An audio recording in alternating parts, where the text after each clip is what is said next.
Hello दोस्तों, राधे राधे, जय श्री कृष्णा। कैसे हैं सभी? आई होप सभी बहुत अच्छे होंगे। और अभी आज है 28 दिसंबर और सर्दियों का ये पहला दिन है जब कड़ाके की ठंड पड़ रही है। ठंडी ठंडी तेज हवाएं चल रही है और तेज कोहरा है। ऐसा लग रहा है जैसे शिमला आ गया, शिमला में जाके बैठ गए हो।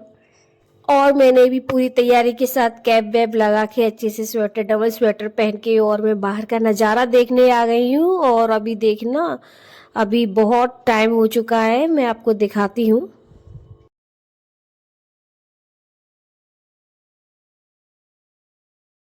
और पौने 11 के समथिंग कुछ हो रहा है। और लेकिन लग ऐसा रहा है जैसे सुबह के 6:30 बजे हो। इस सिलाई मशीन को ना मैंने लगभग 6-7 महीनों से यूज नहीं किया था, तो ये जाम पड़ गई थी और इससे मेरी 2-3 सुइयाँ भी टूट गई। तो मैंने रात में इसमें ऑयलिंग वगैरह अच्छे से करके और सुबह तक यहीं छोड़ दिया। और अभी मैं इसे ट्राई कर रही हूँ और ये बहुत अच्छे से काम करने लगी है। मैं जिस ऐप को यूज कर रही हूँ ना, उसमें कुछ टेक्निकल प्रॉब्लम आ गई है जिसकी वजह से साउंड कोई कहीं ऑन हो जाती है, कहीं ऑफ हो जाती है। अच्छा चल रहा है। और मैंने ना इसे चेक करने के लिए कपड़ा सिला, बहुत अच्छे से सिल गया। अभी चेक करने की वजह से मैंने रात भर इसे बाहर छोड़ दिए था और अब मैं वापस इसे रूम में जाकर रख दूंगी, क्योंकि वहीं रखी रहती है और जब जरूरत पड़ती है तो बाहर आके मैं उसे उठा लाती हूँ और जो भी सिलना होता है सिल लेती हूँ। और आज ना मैं किचन की सफाई कर रही हूँ, और अगर 2 दिन भी ना करो ना तो बहुत डस्ट जमा हो जाती है। और मुझे 8 दिन हो गए मैंने लगभग नहीं की है सफाई। फर्नीचर वगैरह जो बाहरी गेट होते हैं ना, बस वही करूँगी। और वॉल वगैरह की थोड़ी सी सफाई, और गेट जो वुड के होते हैं बस उनको उनकी ही सफाई कर रही हूँ। और ये ना एक केक ट्रे है जिस पर केक रख के आता है ना, तो मैं इसका एक डीआईवाई करूंगी क्योंकि मुझे इसे फेंकने का मन नहीं कर रहा है। और ये देखिए मेरी किचन अभी कैसी हो रही है, मैं आपको डस्ट भी दिखा रही हूँ। और ये देखो बहुत ज़्यादा चिकना हो गया है क्योंकि इसी के नीचे जस्ट गैस है। और ये देखिए एंट्री गेट से इस तरह मैं पूरी सीधी सफाई करती हुई जाऊंगी एक के बाद एक, जिससे कि मुझे आसानी रहेगी। इससे क्या क्या मेरा एरिया साफ हो गया है। क्या कर रहे हो बाबू? बाबू क्या कर रहा है? Fighting with me? You are fighting with me? I am not fighting with you. I am just playing. देखिए मैं गेट पर एक सॉल्यूशन डाल रही हूँ। ये सॉल्यूशन ना मुझे जो बेटू का हॉस्पिटल था ना, कैंसर हॉस्पिटल, वहाँ जब वो एडमिट हुआ था ना, तो एक एक बॉटल हफ्ते में दी जाती थी सफाई के लिए, तो वो बचती थी, उसे हम रख लेते। और मैंने घर पे आके ट्राई किया, बहुत अच्छी उससे क्लीनिंग होती है। उसका नाम मैं आपको बता दूंगी, अभी मुझे याद नहीं है। शायद बायोटेक करके कुछ था, ऐसे ही कुछ समथिंग था। और आपको एक बात बताती हूँ कि मेरे विचार से इस जीवन में सफल होने का सबसे बड़ा मंत्र क्या है? परसिवेरेंस, जो एक डिसिप्लिन का ही एक रूप होता है। मतलब डिसिप्लिन के ही नजदीक है। अगर कोई व्यक्ति रोजाना मेहनत करता है तो उसके पास जितना माइंड है ना, और उतने माइंड में भी वो कमाल कर सकता है। और दुनिया में जितने सफल लोग हैं ना, तो मेरी राय में ना 80 से 90% सफलता में सबसे बड़ा फैक्टर परसिवेरेंस और डिसिप्लिन का ही है। मैं ऐसी बातें क्यों कर रही हूँ? क्योंकि मैं भी इन्हीं बातों से ही मोटिवेट होती हूँ और तभी अपने काम को बड़ी परसिवेरेंस मतलब दृढ़ता से कर पाती हूँ। और मोटिवेशनल बातें करते रहनी चाहिए, सुननी भी चाहिए। और जो मैंने सुना और जो किया बस वही आपसे शेयर कर रही हूँ। इस वाली जो रैक है ना, इसे मैं कंप्लीटली साफ करूंगी। और इसी से ही मेरा किचन है ना बहुत ही अव्यवस्थित सा दिख रहा था, तो इसमें जितना सामान यूज का होगा वो रखूंगी और बाकी को सब हटाना है। जैसे बहुत सारा खाने पीने का सामान हो जाता है ना जो रेगुलर खाते हैं, तो कुछ चीज़ अच्छी नहीं लगी तो रखी रह जाती है, तो वो सब मुझे हटाना है। बिस्किट, वेफर्स वगैरह है, गजक के इस टाइप की चीज़ें हैं, नमकीन वगैरह। और मैं सब जगह वही सॉल्यूशन यूज कर रही हूँ जो मैंने आपको गेट पे, एंट्रेंस गेट पे दिखाया था, किचन के एंट्रेंस गेट पे। और बहुत अच्छे से क्लीनिंग हो रही है, चाहे जो ग्लास हो चाहे लकड़ी हो, हर चीज को ये बहुत अच्छे से क्लीन कर रहा है।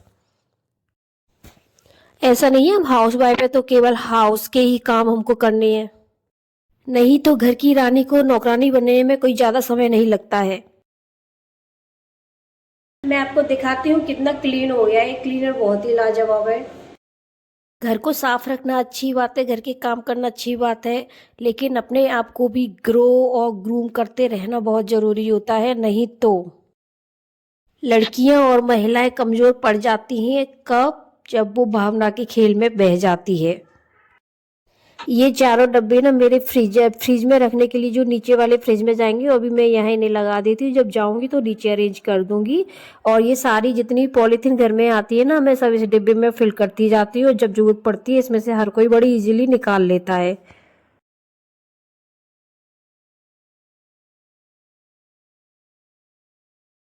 और सारी ताकत पुरुष वर्ग के हाथ में चली जाती है और हम सिर्फ घर का काम करते रह जाते हैं, या फिर रूप श्रृंगार इनमें इनमें ज़्यादा ध्यान देते, तो इनमें कोई ताकत नहीं होती है और ना ही इनमें कोई वजूद हमारा बनता है। वो तो मेरे हैं, सब कर देंगे, तो इस चीज़ में नहीं पड़ना चाहिए। शक्ति, ज्ञान, कौशल में बहुत ताकत होती है, अपने बैंक अकाउंट में होती है।